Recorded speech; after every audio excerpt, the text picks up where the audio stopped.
ഹരി ഓം. കൽക്കി രൂപികളായിരിക്കുന്ന എല്ലാ നാരായണന്മാർക്കും NSK ബ്രഹ്മഗീത പാഠത്തിലേക്ക് സ്വാഗതം. ഞാൻ നിങ്ങളുടെ സ്വന്തം ശീലായപ്പൻ. ഇന്ന് നമ്മള് ബ്രഹ്മഗീതയിലെ 13ാമത്തെ പാഠം പഠിക്കാൻ പോവുകയാണ്. ഈ പാഠത്തിന്റെ പേര് വിഗ്രഹാരാധന എന്നാണ്. കഴിഞ്ഞ ക്ലാസ്സിൽ നമ്മൾ വിഗ്രഹങ്ങളെ കുറിച്ചാണ് പഠിച്ചത്. എന്താണ് വിഗ്രഹങ്ങൾ? വിഗ്രഹങ്ങൾ എന്ന് പറഞ്ഞാൽ രൂപം, അടയാളം, ശരീരം എന്നൊക്കെയാണ്. നമ്മുടെ ശരീരവും വിഗ്രഹം തന്നെയാണ്. ഇത് നമ്മൾ വിഗ്രഹാരാധനയെ കുറിച്ചാണ് പഠിക്കുന്നത്. ഇതിനകത്ത് 2-3 ക്വസ്റ്റ്യൻ നമ്മൾ ആൻസർ ചെയ്യേണ്ടതായിട്ടുണ്ട്. ഒന്നാമത്തെ ക്വസ്റ്റ്യൻ ഇതാണ്: വിഗ്രഹാരാധനയുടെ പൊരുൾ എന്താണ്? അതിനുള്ളിലെ അതായത് വിഗ്രഹാരാധനയിലെ സത്യം എന്താണെന്നുള്ളതാണ്. അപ്പൊ അതിനകത്ത് 2 പോയിന്റാണ് ആൻസർ ആയിട്ട് വരുന്നത്. ഒന്നാമത്തെ പോയിന്റ്: നാം പകുതി ശരീരവും പകുതി ജീവനുമാകുന്നു. അതായത് താൻ പാതി ദൈവം പാതി. നമ്മൾ പകുതി മനുഷ്യനും പകുതി ഈശ്വരനുമാകുന്നു. അപ്പൊ നമ്മൾ ശരീരമായിട്ടിരിക്കുന്ന മനുഷ്യന്, ആത്മാവായിട്ടിരിക്കുന്നത് ഈശ്വരനാണ്, അതായത് ജീവനായിട്ടിരിക്കുന്ന ഈശ്വരനാണ്. അതുകൊണ്ട് നമുക്ക് ഏതിൽ വേണമെങ്കിലും നമുക്ക് ആരാധിക്കാം. ഭൗതികമായിട്ട് ശരീരത്തിൽ ആരാധിക്കാം, അല്ലെങ്കിൽ നമുക്ക് ഹൃദയത്തില്, മനസ്സില് ആരാധിക്കാവുന്നതാണ്. രണ്ടാമത്തെ പോയിന്റ് എന്ന് പറയുന്നത് ഒരു ഉപനിഷത്തിലെ വാക്യമാണ്. ഈശോവാസ്യ ഉപനിഷത്ത് എന്ന് പറഞ്ഞൊരു ഉപനിഷത്തുണ്ട്. സനാതന ധർമ്മത്തിൽ 1179 ഉപനിഷത്തുകളുണ്ട്. അതിലെ ഒരു ഉപനിഷത്താണ് ഈശാവാസ്യ ഉപനിഷത്ത്. തുടങ്ങുന്നത് ഈശാവാസ്യമിതം സർവം എന്നാണ്. അതിനകത്ത് പറയുന്നത് ഈശാവാസ്യമിതം സർവം എന്ന് പറയുന്നത് എന്താണ്? എല്ലാ വസ്തുക്കളും ഈശ്വരനുണ്ട്. ഓരോ തന്മാത്രയിലും, ഓരോ ആറ്റത്തിലും, ഓരോ കോശത്തിലും ഭഗവാനുണ്ട്. ഭഗവാനില്ലാത്ത ഒരു വസ്തു പോലും ഇല്ല. മണ്ണിലും വെണ്ണിലും തൂണിലും തുരുമ്പിലും എല്ലാം നാരായണൻ ഇരിപ്പുണ്ട്. അതാണ് ഈശാവാസ്യമിതം സർവം എന്നുള്ളതിന്റെ അർത്ഥം. അപ്പൊ ഭഗവാൻ എല്ലാത്തിലും ഉണ്ടെങ്കിൽ പിന്നെ നമുക്ക് എന്തിൽ വേണമെങ്കിലും ആരാധിക്കാമല്ലോ. വിഗ്രഹങ്ങൾ ഉണ്ടാക്കി ആരാധിക്കുന്നതിൽ എന്താണ് കുഴപ്പം? പക്ഷെ ഇവിടെ ഒരു കുഴപ്പമുണ്ട്. നമ്മൾ ഇങ്ങനെ വിഗ്രഹത്തിൽ ആരാധിക്കാൻ തുടങ്ങി ഒരിക്കലും നമ്മളാണ് യഥാർത്ഥ ദൈവത. നമ്മുടെ ഉള്ളിലാണ് നാരായണൻ ഇരിക്കുന്നത്. ആ നാരായണനെ നമുക്ക് തിരിച്ചറിയാൻ പറ്റാത്തവര് നമുക്ക് സെൽഫ് റിയലൈസേഷൻ അഥവാ എൻലൈറ്റ്മെന്റ് കിട്ടുകയില്ല. രണ്ടാമത്തെ ക്വസ്റ്റ്യൻ എന്ന് പറയുന്നത് വിഗ്രഹാരാധന ശരിയല്ല എന്ന് പല മതങ്ങളും പറയുന്നു. ഉദാഹരണത്തിന് ക്രിസ്തു മതം, ഇസ്ലാം മതം, സിഖ് മതം, ബുദ്ധമതം ഒക്കെ പറയുന്നുണ്ട് വിഗ്രഹാരാധന പാടില്ല എന്ന്. അതിന്റെ കാരണം എന്താണ്? നമുക്ക് അത് ക്രിസ്തുമതത്തിൽ തുടങ്ങാം. ക്രിസ്തുമതം എന്ന് പറയുന്നത് ശരിക്കും ദേവമതമാണ്. മറ്റുള്ളതൊക്കെ അസുരമതമാണ്. ഇവർക്ക് 2 കൂട്ടർക്കും എന്താ പറയുന്നത്, വിഗ്രഹത്തിന്റെ ആവശ്യമില്ല. കാരണം ദേവന്മാരെന്ന് പറഞ്ഞ ക്രിസ്ത്യാനികൾ എന്ന് പറഞ്ഞ 100% ക്രിസ്ത്യാനികൾ ദേവന്മാരല്ല. അതിനകത്ത് 33% അതിനകത്ത് അസുരന്മാരുണ്ട്. ഒരു 67% ആൾക്കാർ ദേവന്മാർ തന്നെയാണ്. വിഷ്ണു ഭഗവാന്റെ അവതാരങ്ങളെ ആരാധിക്കുന്നവരാണ് ദേവന്മാർ. അപ്പൊ ക്രിസ്ത്യാനികൾ എന്ന് പറയുന്നത് വിഷ്ണു ഭഗവാന്റെ അവതാരമായ യേശുക്രിസ്തുവിനെയാണ് ആരാധിക്കുന്നത്. യേശുക്രിസ്തുവിനെ ആരാധിക്കുന്നു. നേരിട്ട് പിതാവിനെ ആരാധിക്കുന്നു. വിഷ്ണുവിൽ കൂടെ അഥവാ യേശുക്രിസ്തുവിൽ കൂടെ പിതാവിനെ ആരാധിക്കുന്നു. സത്യദൈവത്തെ ആരാധിക്കുന്നു. ജീവനുള്ള ദൈവത്തെ ആരാധിക്കുന്നു. ഇതെല്ലാം സത്യം തന്നെയാണ്. അപ്പൊ അങ്ങനെയുള്ളവർക്ക് ഒരിക്കലും വിഗ്രഹാരാധനയുടെ ആവശ്യമില്ല. പകരം സനാതന ധർമ്മത്തില് പറഞ്ഞിരിക്കുന്ന കർമ്മം കൊണ്ട്, അതായത് ദേവന്മാര് കർമ്മം കൊണ്ട് ഭഗവാനെ ആരാധിക്കുന്നു, ജോലി ചെയ്ത് ആരാധിക്കുന്നു. നമുക്ക് അതിന് ഉദാഹരണം പറഞ്ഞാല് ക്രിസ്തു മതത്തിലുള്ള അച്ഛന്മാര് അല്ലെങ്കിൽ പുരോഹിതന്മാരും മറ്റു സന്യാസിമാരൊക്കെ പല പല മേഖലകളിൽ ജോലി ചെയ്യുന്നതായിട്ട് കാണാം. മറ്റുള്ള മതത്തിലൊന്നും അത് അങ്ങനെ കാണാറില്ല. അപ്പൊ അവര് കർമ്മം കൊണ്ട് ആരാധിക്കുന്നുണ്ട്. പിന്നെ ധൂപം കത്തിക്കുന്നുണ്ട്, അതായത് പ്രകാശ് അല്ലെങ്കിൽ ദീപം കൊണ്ട് ആരാധിക്കുന്ന പറഞ്ഞാൽ ദീപം കൊളുത്തുന്നുണ്ട്. പിന്നെ കുന്തിരിക്കം കത്തിക്കുന്നു, കൊളുത്തുന്നു, അല്ലെങ്കിൽ മെഴുകുതിരി കൊളുത്തുന്നു. പിന്നെ അതുകൂടാതെ കീർത്തനം കൊണ്ട് അവർ ആരാധിക്കുന്നു. കീർത്തനം എന്ന് പറഞ്ഞാൽ പാട്ടുകൾ കൊണ്ട്. ഭഗവാന് കീർത്തനം, കലിയുഗത്തിൽ പ്രത്യേകിച്ച് കീർത്തനമാണ് പ്രധാനം. കീർത്തനം കൊണ്ട് ഭഗവാനെ ആരാധിക്കാന്ന് പറയുന്നുണ്ട്. അത് തന്നെയാണ് പള്ളികളിലൊക്കെ ക്വയർ സംഘങ്ങൾ ചെയ്യുന്നത്. പിന്നെ അത് ഹിന്ദുമതത്തിലും ഉണ്ട് കീർത്തനം കൊണ്ട് ഭഗവാനെ ആരാധിക്കുന്നത്. അപ്പൊ ഈ വക രീതിയിലൊക്കെ അവർ ആരാധിക്കുന്നത്. പക്ഷെ അവിടെ ഒന്നും വിഗ്രഹത്തിന്റെ ആവശ്യം വരുന്നില്ല. ഇനി അടുത്തത് അസുരമതക്കാരാണ്. അസുരമതക്കാർക്ക് വിഗ്രഹത്തിന്റെ ആവശ്യമില്ല. പക്ഷെ അസുരമതം എന്ന് പറയുമ്പോൾ ശിവനെ മാത്രം ആരാധിക്കുന്നവർക്ക് വിഗ്രഹം വേണ്ട. പക്ഷെങ്കിൽ ബ്രഹ്മമതത്തിലുള്ളവർ ശിവനെ ആരാധിക്കുന്നുണ്ട്, വിഷ്ണുവിനെ ഒരുപോലെ ആരാധിക്കുന്നുണ്ട്. അവര് ശിവന്റെ ലിംഗം ഒക്കെ ഉണ്ടാക്കി അവര് പൂജ നടത്തുന്നുണ്ട്. എന്നാൽ ഇസ്ലാം മതം പൂർണ്ണമായിട്ടും ശൈവമതമാണ്. ശൈവമതത്തിലും ലിംഗപൂജ നടത്തുന്നുണ്ട്. പക്ഷെ അവര് സ്വന്തം ലിംഗം ഉപയോഗിച്ചാണ് പൂജ നടത്തുന്നത്. അവര് ചെയ്യുന്ന ലിംഗപരിച്ഛേദനം അഥവാ സർക്കംസിഷൻ എന്ന് പറയുന്നത് അത് ഒരു ലിംഗപൂജ തന്നെയാണ്. ലിംഗത്തെ പൂജിക്കുന്നത് തന്നെയാണ് അത്. പിന്നെ ഈ ബലിയൊക്കെ നടത്തുന്നുണ്ടല്ലോ, അതെല്ലാം ഈ ശിവാരാധനയുടെ ഭാഗമാണ്. അപ്പൊ ഇവർക്ക് അങ്ങനെ ഹൃദയത്തിൽ ആരാധിക്കുകയാണ് ചെയ്യുന്നത്. പക്ഷെങ്കിൽ ആ ആരാധനയ്ക്ക് വ്യത്യാസമുണ്ട്. മറ്റുള്ളവർ ആരാധിക്കുന്ന വ്യത്യാസമുണ്ട്. ഇവര് കൂട്ടമായിട്ട് ആരാധിക്കാറുണ്ട്. ഈ പിന്നെ സിഖ് മതമായാലും ഇസ്ലാം മതമായാലും പിന്നെ മറ്റു അസുരന്മാരെല്ലാം കൂട്ടപ്രാർത്ഥന, ധ്യാനം, ജപം, ഇങ്ങനെ കുറെ കാര്യങ്ങൾ നമുക്കാണ്. ഒരു സ്ഥലത്ത് ഒരുപാട് ആൾക്കാർ ഒന്നിച്ചുകൂടി പ്രാർത്ഥിക്കാന്നുള്ളത്. ഇതൊക്കെ അസുരാരാധനയുടെ ഭാഗമാണ്. അവിടെ ഒന്നും വിഗ്രഹത്തിന്റെ ആവശ്യമേ വരുന്നില്ല.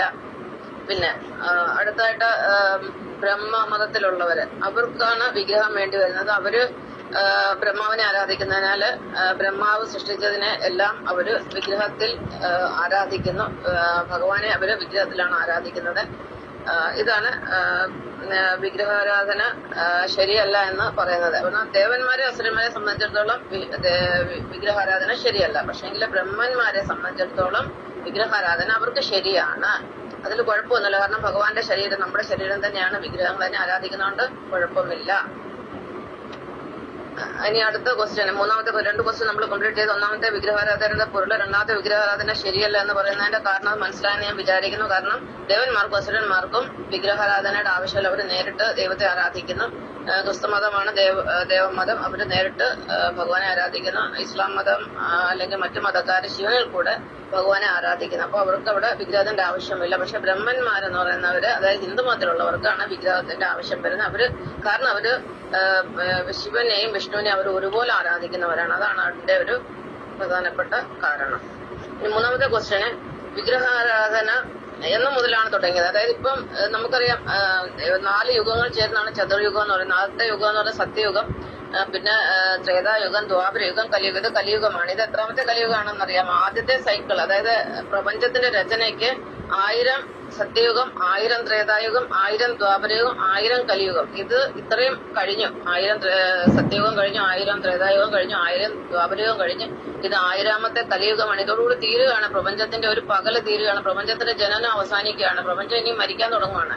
അത് നമ്മൾ ഈ കൽക്കികളെല്ലാം ഇവിടുന്ന് പോയി കഴിഞ്ഞാൽ, അതായത് ഇപ്പോഴുള്ള മനുഷ്യർ മുഴുവൻ കൽക്കികളാണല്ലോ. അപ്പൊ ഇവരെല്ലാം ഇവിടുന്ന് പോയി കഴിയുമ്പോഴത്തേന് ഈ യുഗം കംപ്ലീറ്റ്, ഈ കലിയുഗം കംപ്ലീറ്റ് അങ്ങ് തീരുകയാണ്. പിന്നെ ഇവിടെ വെള്ളമല്ലാതെ മറ്റൊന്നും ഇവിടെ ബാക്കി ഉണ്ടാവത്തില്ല.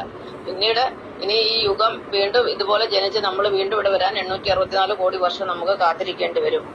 അപ്പൊ സത്യയുഗം എന്ന് തുടങ്ങി അന്ന് തൊട്ട് മനുഷ്യനുണ്ട്. ആ യുഗം തൊട്ട് ഈ വക ആരാധനകളെല്ലാം ഉണ്ട്. ദേവാരാധനയുണ്ട്, അസുരാരാധനയുണ്ട്, ബ്രഹ്മാരാധനയുണ്ട്. പക്ഷെ എല്ലാ യുഗങ്ങളിലും പ്രശ്നം എന്താ? ദേവന്മാരും അസുരന്മാരും നിത്യശത്രുക്കളാണ്.